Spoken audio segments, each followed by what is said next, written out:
Welcome to Streams of Income, hosted by best-selling author and entrepreneur Dr. David Powers, where we discuss streams of income, passive income, residual income, and even why there are dinosaurs and zombies in this intro. Fasten your seatbelts and get ready to dive in.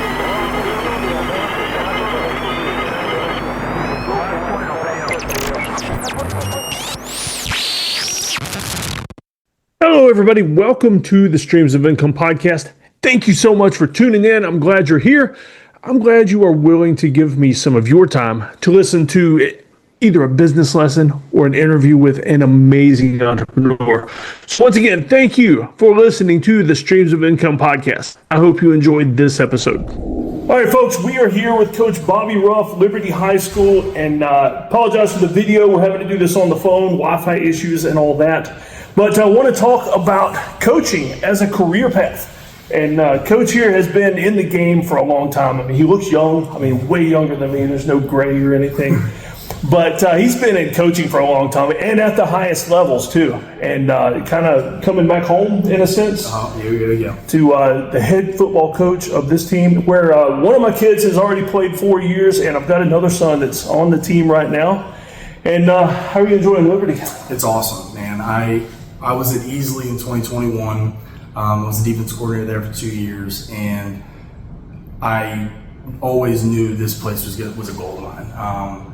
You've got just the support from not only the parents and the community.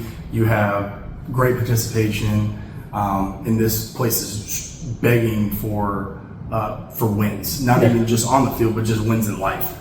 And that's the one thing I saw consistently whenever I was at Easley was, you can win here. This place it's got everything you need. You just need the right people at the right time with the right scheme, the right parent involvement. But this place is the best hidden gem in South Carolina. Yeah, I love it too. I mean, we moved here from Myrtle Beach. I went to college nearby, and I love the area. I love the small town feel, but it's still got things. And we're close enough to the big city to where we can have the nice things, but it's still pretty cool. So how long have you been a coach?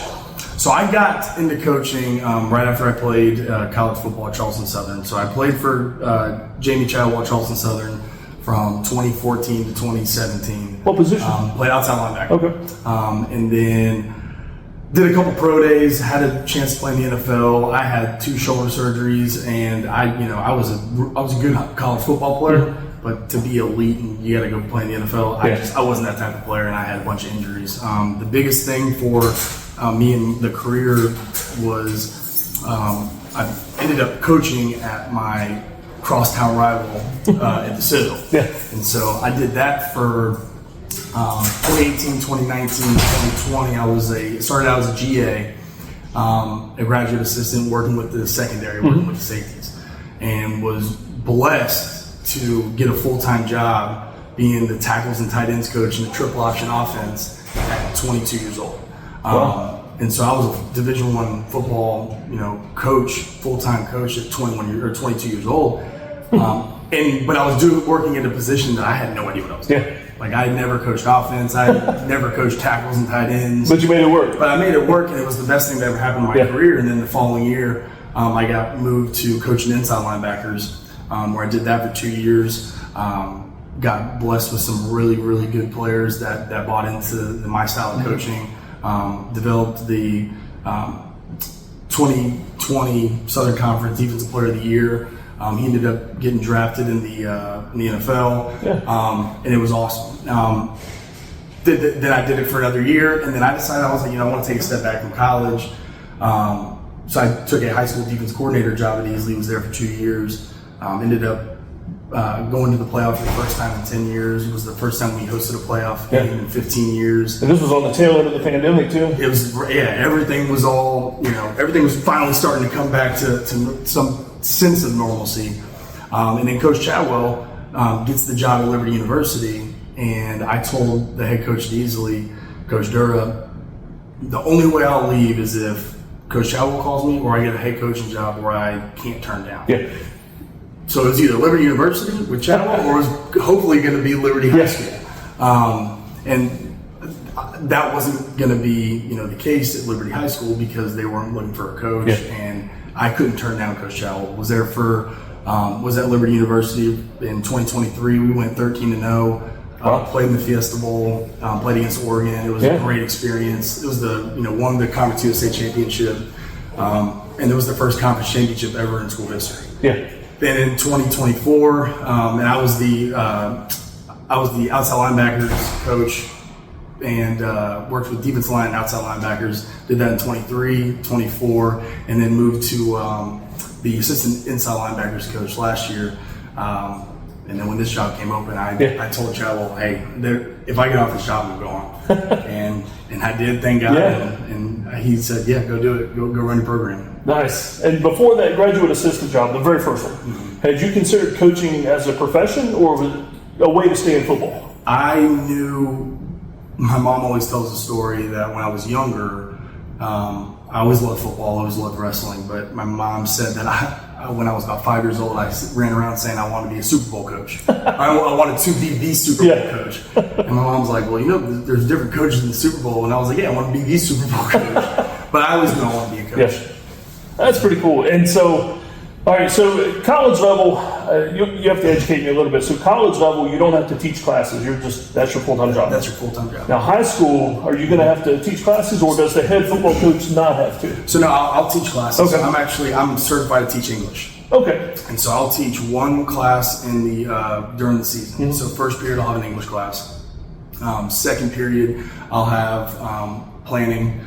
Third period, I'll have lunch duty. And then fourth period, we're going to get everybody involved, JV, varsity, into the fourth period. Yeah. Second semester, I'll teach 2 classes, first and second period. Okay. Seems like a lot, though. I mean, you almost get a feel that, or you tell me, I mean, with everything that goes on in a head coach job at a high school, not having to teach classes would definitely be easier, I assume? Or? It would be easier, but it's also, it's a double-edged sword. It would be easier on me not having to teach, but there would be some issues where, the teachers in the building, they'd be like, well, he doesn't have to teach, and he does all this stuff. I don't mind it. And I actually prefer it because it gives me a chance to get into the classroom and build relationships with the teachers and get them to get involved in our program. Yeah, and also be around a lot more students than just the team. Absolutely. Yeah, I mean, I guess people in some sense, in some places anyway, not so much here isn't the vibe, but they look at football as like the elite, that's where all the money goes and everything else. At Liberty, being a small town, small school, it feels different. Yeah, it does. We're all going to share the same athletes, like basketball, football, track, baseball. We're all going to share the same athletes. And how do we come up with a plan and devise a plan to be able to maximize our potential with our programs and our players? Yeah. So if a kid is in, let's say they're in high school now, and they're considering high school football as a career path, would you say, play ball, definitely, keep playing ball, but go to school to be a teacher is a possible? Yeah, if you want to be my biggest regret was I went to college and started out wanting to be in education. Okay. I changed that, and I always knew I wanted to coach, and I was like, well, I'm going to get a communications degree because I wanted to have a backup plan just in case I didn't want to go and coach and teach, where I wanted to be a college football analyst or be on ESPN. So I did public relations and things like that. But the best career path from my point of view is if you're going to be a high school football coach and that's what you want, go to college and get certified to teach. Yeah. Because one, it makes you more hireable, and you're going to have to teach anyway if you want to coach high school football. Okay. But there's also another avenue where if you still want to coach high school football but you don't want to teach, you can be an adjunct coach for a program. Like I've got, I just hired three guys and retained about 5 of them. And 4 of those guys are adjunct coaches where they work a job and then they come to practice and they're still involved. Okay. All right. So that's definitely another avenue then, especially if you specialize. It seems like that might be an easier avenue. Yeah, absolutely. Yeah. Okay. And all right. So in the old days, and looking from the outside, the pinnacle of coaching was always, got to be top level college or NFL. But some people might see it as backtracking. But I mean, we've seen Bill Belichick going back from the NFL to college, and so. Is this kind of what you've always wanted? It's funny because in high school, I never wanted to be a high school football coach. I wanted to be a college football head coach and wanted to one day coach the NFL. The older I got and the further I got into my career, I realized that in college and the way the game has changed, that it is not as much relationship based as it used to be when I was playing. It is a lot more transactional, and the development isn't as important at college now. It's still important, but it's not what it used to be. The old days. And when I was at Easley, it was the best experience I had because I got to come from college, coach in high school, then go back to college, and I got to basically look at both of them. What did I like about high school? What did I like about college? And what I found out, and when I decided I wanted to be a high school head football coach, was it is all about relationships. It is all about development. You're not paying players. They are doing this because this is what they love. They're doing it for the love of the game. And I love that. I am big on relationships, and I'm big on development. Like, if you are going to be invested and be bought into this program, I'm going to develop you, and I'm going to invest my time in you.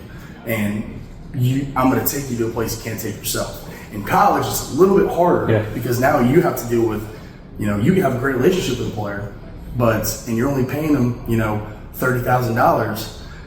But if he has a good season, he might get an opportunity to go make some more money somewhere else. And as a 18, 19, 20-year-old, kid, who's this? You can make a lot of money playing college football. And so it's become way more of a business as it used to be. High school football is more genuine, and you've got issues that you can work through and that you'll run into, but the development, the relationships, and just being able to build something is why I want to be a head coach.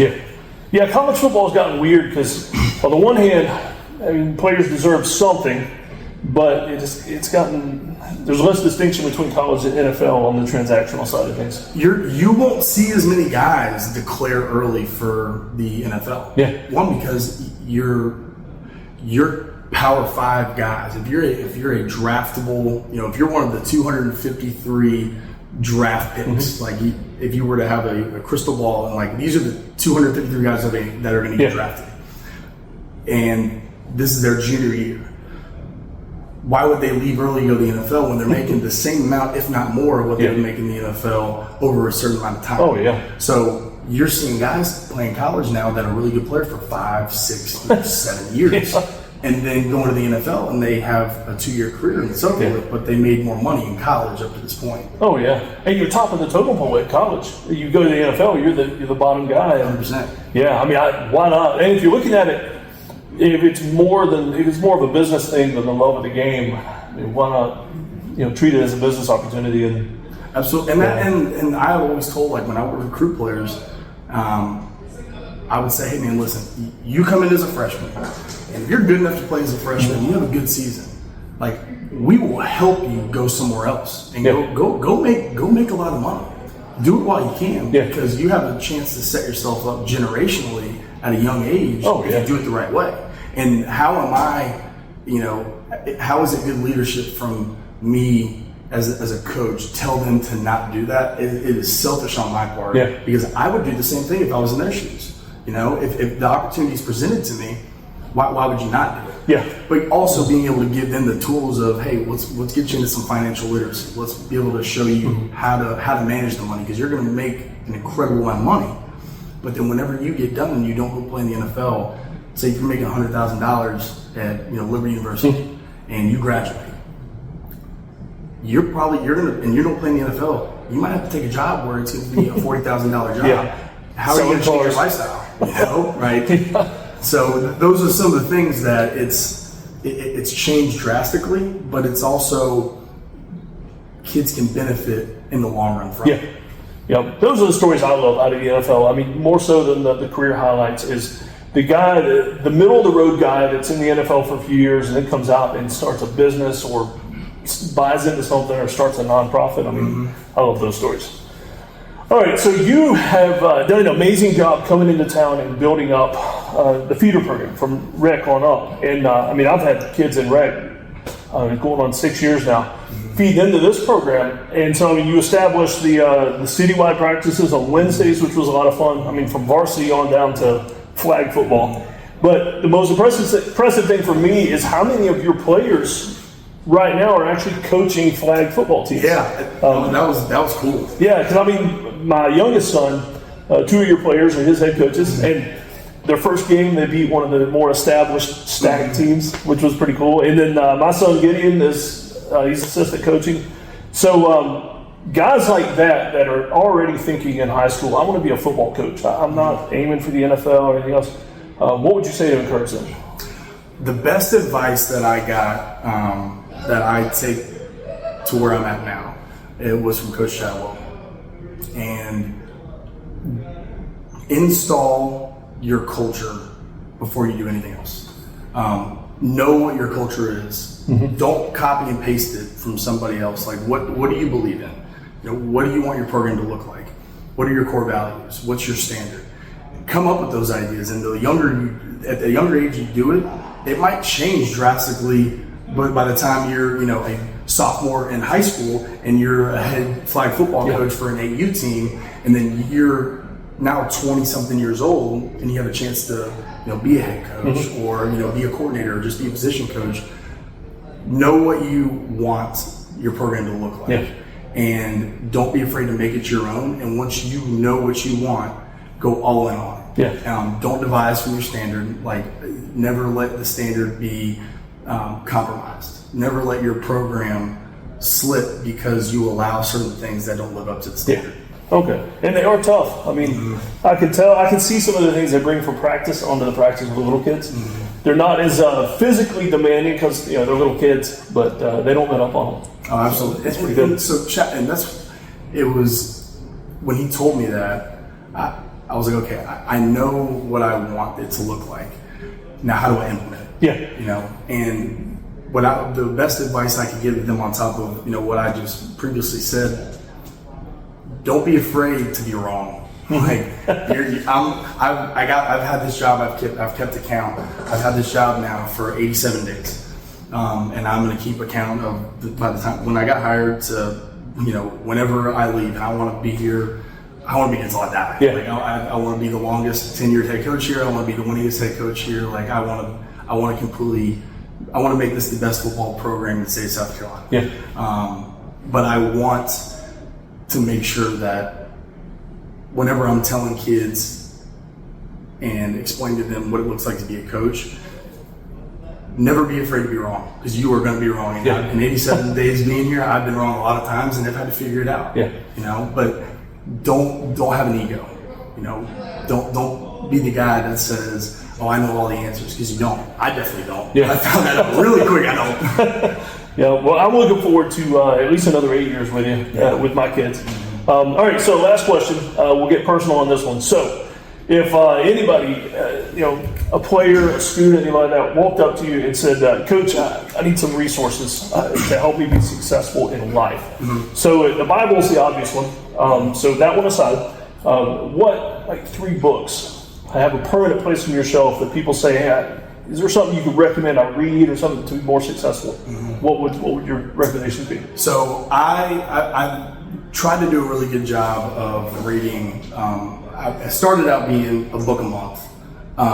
So 12 books. That's ambitious. And I did it last year, and I was like, okay, that was a lot. Now I'm gonna do one every 2 months. I'm a big Jocko Willink guy. Oh yeah. And so I heard you last night. Discipline equals freedom. Yeah, I love. Extreme ownership is great. Atomic Habits is another one. And the Dichotomy of Leadership. Okay, that's the only one I've not read. The Dichotomy. So. Dichotomy is great because it breaks everything down with here's a leadership style. Here's an example of it. Here's how you implement it, and here are the issues with it. Okay. And so there's all these dichotomies of leadership that they give you. He gives you real life examples and tells you how to deal with it. What are the issues you might run into, and gives you a full explanation of it. Yeah, and Jocko is pretty cool from the aspect of he's actually lived it under the worst circumstances possible. Yep. And so that's again our word of the year for our football team is embrace. And so we'll have a different word every year based off of what we had the previous season. And each player is going to have a word. And so whenever I bring them in, and I'm going to say, your word is greatness, but you're missing class. You said this word's important to you. Yeah. How are you living up to your word? Like, my word this year is uncomfortable, because this is going to be the most uncomfortable year I've ever had in my life. But as Jocko says, like, you failed. Okay, good. Now you learn. Yeah. You know, and so looking at the negatives and looking at the uncomfortability, and if you can say the word good, then you can be unbeatable. Yeah. Yeah. Awesome. Any final thoughts? Now, I just appreciate, I appreciate you, for the opportunity. I love doing these kind of things, and just want to be able to explain the program. Yeah. But I want to be able to help future coaches. Yeah. I want to be able to, if people decide to be a coach, I want to do everything I can to make sure that, one, they're prepared, but they also know what they're getting themselves into, because it's a tough profession. Well, I mean, it's interesting, like we were talking about earlier with your player coaches. I mean, you've got kids looking up to you, not just, hey, coach, can you help me get into college, but how do I become a coach like you? And it's a great thing, because whenever they do something, now they're my players, and they're coaches for a flag football team. When their kids mess up, they might get upset. So when they mess up and I'm upset, now they understand. Oh, yeah. And so it would be awesome to have a whole team full of flag football coaches, because then it's like, hey, you guys are doing this. Whenever a kid does something, you get upset. Now you understand my frustration. Yeah. Yep. And your players are coaching your future players. Exactly. Yep. Yeah. All right, Coach. Well, thanks for joining in. Let me enjoy the offices and everything. And yes, sir. Appreciate it. Absolutely. Hey, everybody. Before we close out, first of all, I hope you enjoyed that podcast, whether it was an interview with an amazing entrepreneur or a business lesson for me. I sincerely hope that you gained something from it that you can use in your life moving forward. Before I leave, though, I need to mention that this podcast is sponsored by Lowe's Home Improvement Stores. I have become a Lowe's creator. It's a pretty cool thing, because on this farm, I'm looking out the window right now and seeing all the things that I want to do around here.